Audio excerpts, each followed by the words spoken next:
우리는 지금 대림절, 대강절 기간을 보내고 있습니다. 대림절, 대강절은 기다릴 대자를 썼고요. 임한다는 뜻과 강림한다는 뜻, 그런 뜻을 가지고 있습니다. 그래서 예수님의 오심을, 예수님의 임하심을 기다리는 절기다, 그렇게 말할 수 있겠습니다. 성탄절 앞 4주간을 보통 대강절, 대림절로 지킵니다.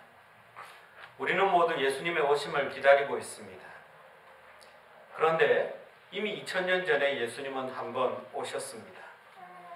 그리고 또한 우리가 믿는 바로는 예수님은 다시 이곳에 오실 것입니다. 그래서 이 대림절기는 이중적인 의미를 지니고 있습니다.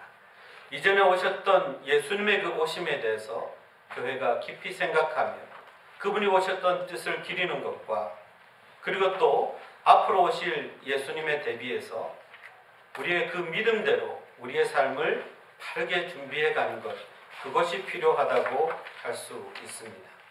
그러니까 여러분, 대림절에는 분명한 기다림의 내용이 있어야 됩니다. 첫째는 내가 왜 예수님을 기다리고 있는지, 주님에게서 우리가 무엇을 기대하고 있는지를 우리가 알아야 하고요. 또 내가 기다리는 그 내용에 맞춰서 내 삶이 잘 준비되고 있어야 한다는 것입니다.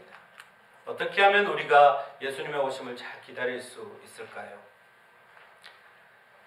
제 막내 딸아이가 이제 막 11살이 될 것 같습니다. 근데 작년까지는 크리스마스를 무척 기다렸습니다.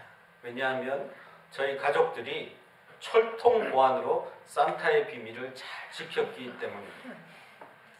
막내딸이고 그리고 나이 차이가 많이 나는 막내 동생이니까 그 동심이 혹시나 깨어질까봐 저희가 노력을 많이 했습니다.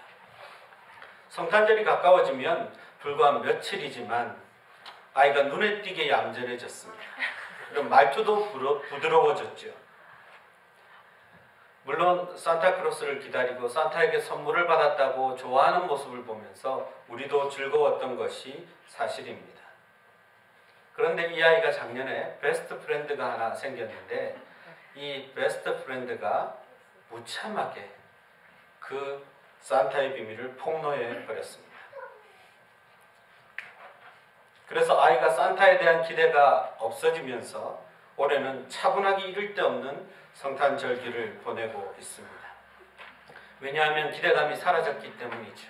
긴장감이 없기 때문이죠. 예전에는 기다리는 이유도 분명했고 착한 아이에게 선물을 주신다니까 집단에는 며칠을 남겨두고서라도 착해지려고 기대하며 기다렸던 그런 성탄절이었습니다. 그런데 이제는 그런 긴장감이 다 사라져 버린 것입니다. 그렇다고 해서 산타크로스 없는 성탄절이 되어도 그렇게 섭섭해하지는 않는 것 같습니다. 왜냐하면 부모인 저희가 산타클로스보다 더 좋은 선물을 줄 수도 있기 때문입니다. 심지어 그 선물에 대해서 협상할 수 있는 여지도 남아있는 거죠. 아이들이 잘 압니다. 그리고 무엇보다 부모들이 자기를 사랑한다는 것을 이 아이가 압니다. 그래서 걱정하지 않습니다. 더 착해 보이려고 노력하지도 않고요. 더 얌전해질 필요도 없기 때문에 마음껏 소리 지르며 자기 모습 그대로 성탄절을 기다리고 있습니다. 여러분, 자기가 기다리는 내용이 달라지면 그 내용에 따라서 삶의 모습도 달라지게 되어 있는 것이죠. 우리도 마찬가지입니다. 예수님의 사랑을 너무나 우리는 확신하기 때문에 좋은 것을 주시며 은혜를 베푸시는 주님인 것을 우리가 너무나 믿기 때문에 꼭 우리가 무엇을 해야만 무엇을 주시는 분이 아니기 때문에 우리는 하나님의 자녀가 된 것을 기뻐하며 우리에게 큰 사랑을 베푸실 주님을 마음 놓고 기다리는 것입니다. 그런데 그런 예수님을 오해하고 왜곡하며 자기 마음대로 생각한 사람들이 있었습니다. 메시아가 오셨음에도 자기들이 기대하던 메시아의 모습과는 너무나 다른 모습으로 오신 예수님을 이 사람들은 잘 알아차리지 못했습니다. 그들이 이미 가지고 있던 메시아상이 너무나 달랐던 것입니다. 어떤 이는 자기들의 경제적인 문제를 해결해 줄 메시아를 기대했습니다. 우리에게 빵을 줄 것이고 그것으로 우리를 행복하게 해줄 거야. 어떤 사람은 자기의 종교적인 권력에 도전하는 사람으로 메시아를 생각했습니다. 또 어떤 이들은 자기의 정치적인 권력을 뺏으러 온 사람으로 생각했습니다. 이렇게 각기 다른 모습으로 다른 생각으로 메시아를 기다렸기 때문에 그 메시아를 기다리는 그들의 삶의 내용도 완전히 달랐습니다. 그리고 그 결과도 달라졌습니다. 먼저 오늘 본문에 나오는 헤롯 왕을 한번 살펴보겠습니다. 동방의 박사들이 예루살렘에 이르러서 헤롯에게 유대인의 왕으로 나신 이가 어디 있습니까? 라고 물었습니다. 그런데 헤롯 왕이 이 이야기를 듣자마자 예루살렘과 함께 소동했다 그랬습니다. 자기가 기다리던 소식이 아니었거든요. 어쩌면 자기가 가장 두려워했던 소식이거든요. 헤롯은 정치적인 권력욕에 사로잡힌 사람입니다. 로마 황제에게 줄을 대어 유대의 왕이 되었습니다. 그리고 끊임없이 그 황제에게 아부를 해서 그 권위를 지키려고 했습니다. 한편 유대 백성들에게는 말로 다 할 수 없는 무시무시한 왕으로 군림했습니다. 그는 그 높은 자리에 이르기까지 수많은 사람을 죽였습니다. 그리고 그 자리를 지키기 위해서 또한 수많은 사람을 죽였습니다. 아내가 10명이 있었는데요. 그 중에 2를 죽였습니다. 자식들 중에 3을 죽였습니다. 자기 가족들도 그렇게 죽일 수 있는 사람이라면 자기 가족이 아닌 사람은 얼마나 쉽게 죽였겠습니까? 그는 무서운 왕이었습니다. 33년간 통치하면서 그가 주력했던 것은 건축 사업이었습니다. 성전도 짓고 수로도 짓고 원형 경기장도 짓고 자신의 힘이 과시되는 일이라면 무엇이든지 했습니다. 성전을 지었다고 하니까 믿음이 좋아서일까 생각하실지 모르겠지만 아니요. 그냥 유대인들의 마음을 얻기 위한 것입니다. 그리고 자기가 얼마나 힘을 가진 존재인지를 보여주기 위해서 성전도 지었습니다. 이렇게 힘을 과시하고 휘두르는 사람에게, 그것을 위해서는 아무것도 마다하지 않는 사람에게 다른 왕이 태어났다는 것은 너무나 두려운 소식이었습니다. 그는 불안에 떨기 시작했습니다. 어쩌면 자기의 모든 것을 잃게 될지도 모른다고, 자기에게 큰 위기가 닥쳤다고 생각한 것입니다. 그는 스스로 광기에 사로잡히게 됩니다. 예수님을 잡겠다고 군사를 풀어서 그 당시에 태어난 모든 남자아이들을 죽이라는 명령을 내립니다. 한 사람의 권력욕 때문에 예루살렘은 피바다가 되었습니다. 유아 학살의 현장이 되어버리고 말았습니다. 여러분, 권력의 의지, 권력의 욕심, 그렇게 무서운 것입니다. 그는 언제나 힘을 잃어버리고 언제 정적에 의해 제거될지 모르는 불안감에 떨었기 때문에 하루도 평안하게 살 수 없었습니다. 그런데 그가 오해했습니다. 예수님은 그것을 위해 오신 분이 아닙니다. 그런 권력이나 잡자고 오신 주님이 결코 아니었습니다. 마가복음 10장 45절을 보면 예수님은 본인이 오신 목적을 이렇게 말합니다. 인자에 온 것은 섬김을 받으려 함이 아니라 도리어 섬기려 하고 오히려 자기 목숨을 많은 사람의 대속물로 주려 함이니라. 우리가 오늘 성찬식 때 나눈 것처럼 주님은 그 몸을 찢어서 우리를 살리셨습니다. 우리를 섬기셨습니다. 더 높아지기 위해서 오신 것이 아니라 가장 높은 하늘의 보좌까지도 버리고 이 땅에 가장 추하고 더러운 죄인의 모습으로 오셨습니다. 헤롯이 잘못 생각한 것입니다. 여러분, 혹시 교회 안에서도 높아지고 싶은 마음이 있습니까? 낮아지는 것이 두렵습니까? 내 마음이 불안하다고 주위 사람들을 힘들게 합니까? 그렇다면 어쩌면 내 마음속에 헤롯과 비슷한 모습이 있을지도 모릅니다. 우리가 예수님을 기다리는 것이 맞다면 예수님처럼 높은 곳을 향하지 않고 낮은 곳을 향하며 섬기는 사람이 되어야 합니다. 무조건 낮은 곳에 머물라는 이야기가 결코 아닙니다. 섬기는 사람들은 지위의 높낮이가 문제가 되지 않습니다. 자기 위에 있는 사람들도 잘 섬기지만 자기 밑에 있는 사람들도 섬기는 그것이 바로 진짜 섬김입니다. 우리는 섬기는 사람이 되어야 합니다. 두 번째 사람들은 대제사장과 서기관 그리고 바리새인들이었습니다. 이들은 앞에 붙어있는 명칭만 바꾸면 바로 헤롯과 똑같은 사람들입니다. 이 사람들 역시 종교 권력에 사로잡힌 사람들이었습니다. 그들에게는 종교적인 힘이 있었습니다. 자기들과 신학이 맞지 않으면 이단으로 간주하고 심지어 재판을 통해서 사형까지도 선고할 수 있는 무시무시한 사람들이었습니다. 4절 말씀을 보니까 헤롯이 이 사람들을 불러서 예수가 어디에서 났느냐고 물었습니다. 너희들은 메시아가 어디서 난지 알지? 이들은 거침없이 대답을 했습니다. 왜냐하면 이들은 성경을 아주 잘 아는 사람들이거든요. 베들레헴에서 메시아가 난다는 사실도 분명히 알고 있던 사람들입니다. 그런데 이들은 동방박사들보다 먼저 달려가지 않습니다. 자기 의에 빠져있는 교만한 종교인들은 가까운 거리에 있는 예수님을 찾지도 경배하지도 않습니다. 그리스도에 대한 지식은 많았습니다. 그러나 예수님의 탄생을 결코 환영하지 않았습니다. 아니 몰라봤습니다.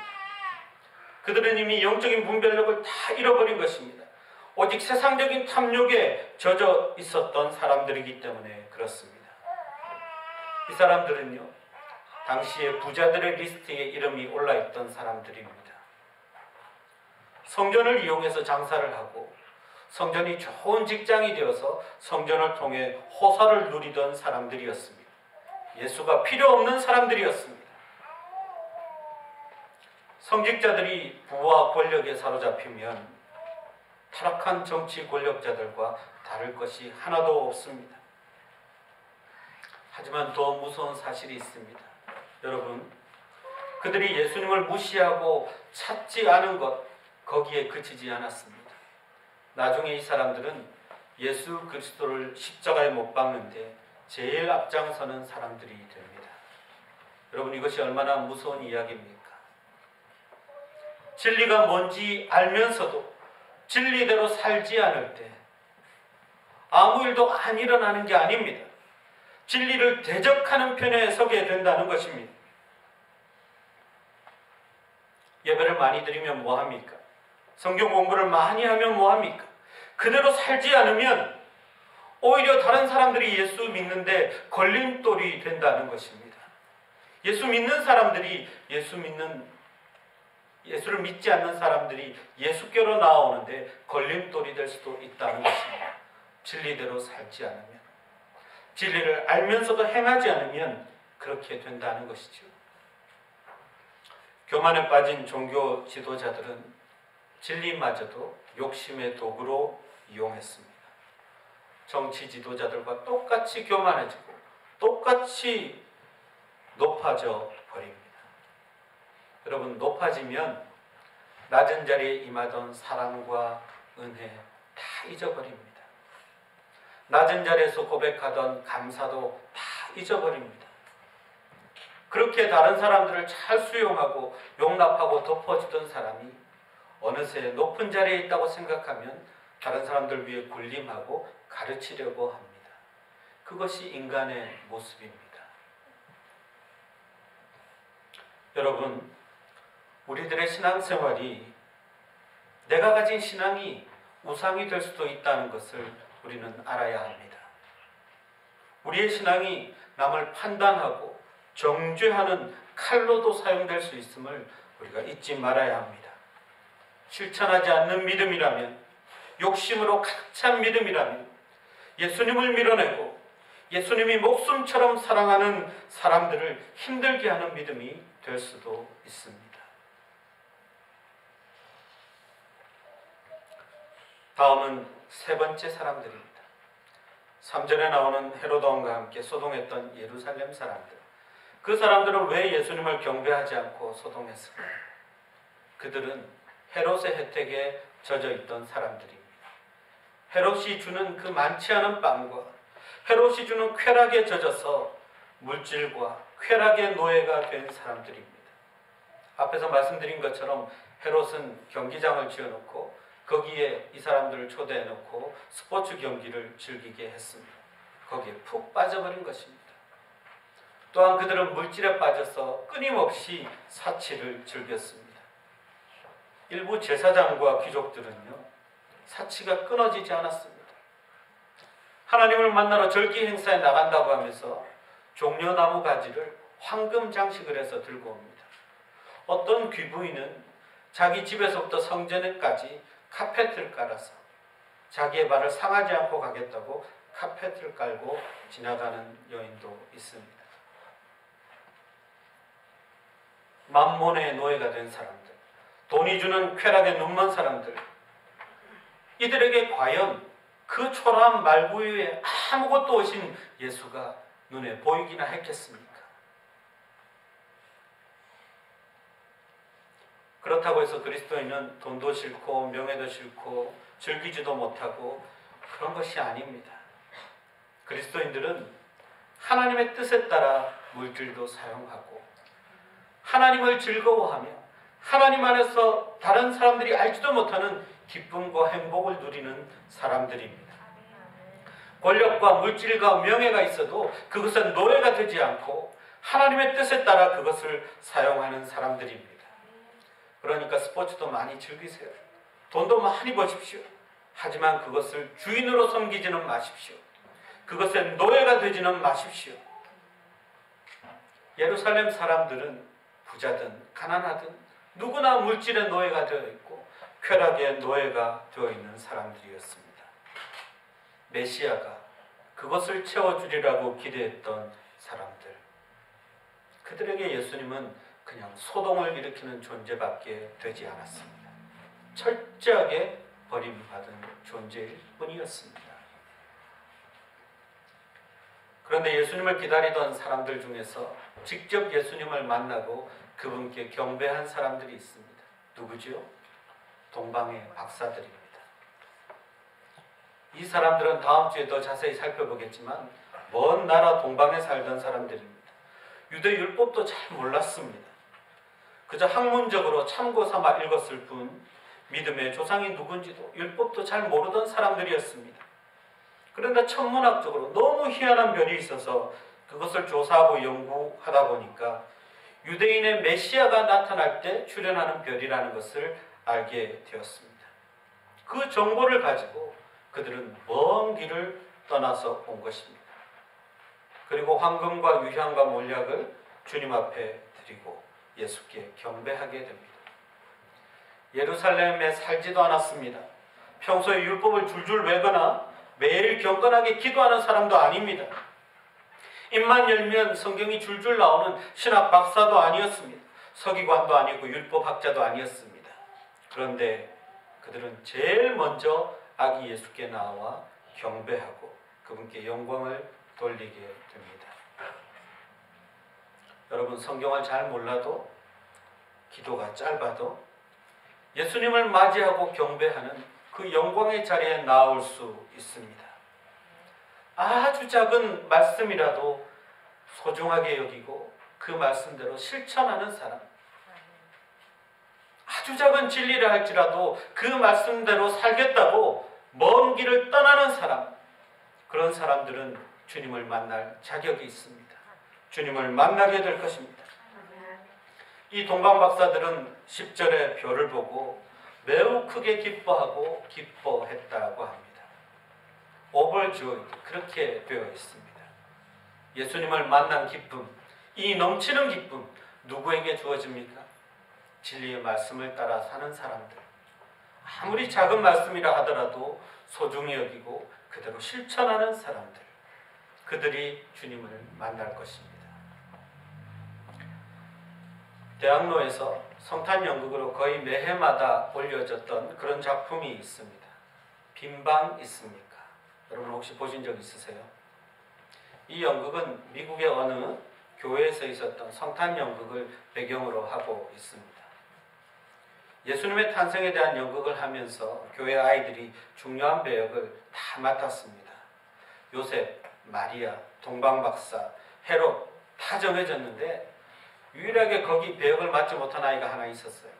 다른 아이들에 비해서 지적인 능력이 좀 떨어지는 그런 아이였습니다. 윌리라는 아이인데 사람들은 그 윌리라는 아이에게 대사 하나밖에 없는 여관 집주인 역할을 맡겼습니다. 요셉과 마리아가 와서 빈방 없냐고 물어보면 없어요. 한마디만 하면 되는 그런 배역이었습니다. 이 아이는 이것을 매일 연습했습니다. 연극을 공연하는 날이 올 때까지 그 없어요 한마디를 위해서 최선을 다해서 연습을 했습니다. 그런데 마침내 막이 올랐습니다. 요셉이 간청합니다. 저희는 아주 멀리서 왔습니다. 제 아내는 지금이라도 곧 아이를 낳을 것 같습니다. 혹시 빈방이 없습니까? 없어요. 그는 자기가 연습한 대로 그렇게 내뱉었습니다. 그런데 요셉과 마리아가 돌아서 가려는 순간 갑자기 그들을 불러서 잠깐만요. 가지 마세요. 방 있어요. 제 방이 있어요. 제 방을 드릴게요. 연극에 너무나 몰입한 윌리는 없던 대사를 내뱉고 말았습니다. 연극이 엉망이 되어버렸죠. 갑자기 나온 애드립 때문에 요셉도 당황하고 마리아도 당황하고 보는 사람도 다 당황했습니다. 그런데 그 사람들에게 찾아오는 감동이 있었습니다. 윌리는 진심이었기 때문입니다. 우리가 너무 높아져서, 우리가 너무 많이 가져서, 우리가 너무 똑똑해서 주위 사람들에게 없어요, 안 돼요, 그게 아니에요, 그렇게 말함으로 우리 곁을 넣어주지 않는 그런 일은 없습니까? 우리 이웃들이 우리에게 도움을 청하며 다가올 때마다 너무 많이 가져서, 너무 많이 배워서 그건 그게 아니에요, 그렇게 하면 안 돼요, 그렇게 이웃을 위해 내어줄 공간이 하나도 없는 우리는 아닙니까? 만약 그렇다면 우리 주님이 오실 공간도 없을 것입니다. 높아지기보다 낮아져서 섬기고, 채우기보다 비우고, 더 많이 갖기보다 더 많이 베풀고, 그런 곳에 예수님은 오십니다. 성탄을 기다리는 우리들의 자세도 그와 같아야 할 것입니다. 기도하겠습니다.